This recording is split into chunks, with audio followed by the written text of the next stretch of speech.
So this is an analysis of the prologue of The Orchard Keeper. I've been rereading this over the past couple days, and it's really good. It's a really good way to debut your novel. So I'm just going to read it really fast because I think it's somewhat easy to overlook. I remember the first time I read this, I didn't really understand what was going on.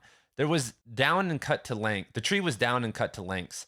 The section spread and jumbled over the grass. There was a stocky man with 3 fingers bound up in a dirty bandage with a splint. With him were a Negro and a young man. The 3 of them gathered about the butt of the tree. The stocky man laid inside the saw, and he and the Negro took hold of the piece of the fence and strained and grunted until they got the log turned over. The man got to one knee and peered into the cut. "You best come in this way," he said. The Negro picked up the crosscut, and he and the man began sawing again. They sawed for a time, and then the man said, "Hold it. God damn, that's it again." They stopped and lifted the blade from the cut and peered down into the tree. "Uh-huh," said the Negro. "It show is now, ain't it?" The young man came over to see. "Here," said the man, look sideways here." "See," he looked. "All the way up there." "All the way up here," he said. "Yep," the man said.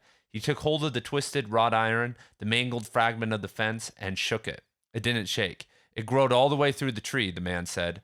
"We can't cut no more on it. Damn, the old Elam's bad enough on a saw." The Negro was nodding his head. "Yes, sir," he said. "It most surely has.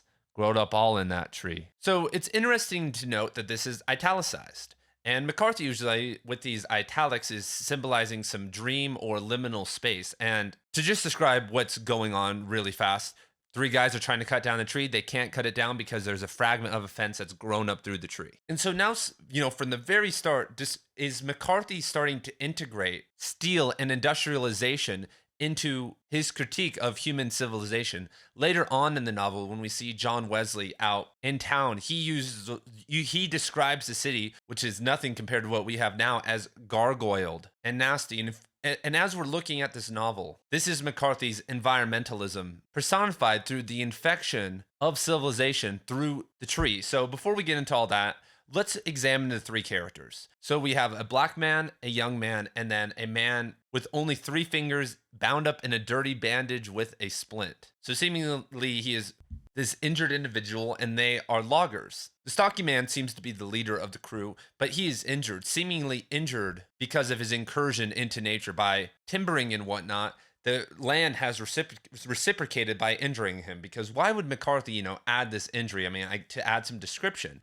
And then we have a black man, and typically in the South, obviously that black people experience slavery and then Jim Crow laws. And so I think McCarthy may be trying to point to an oxymoron of sorts, that a people who were exploited by the same force who's exploiting the land are now being forced to continue that exploitation. And then the young man is the new hybrid child of this new world.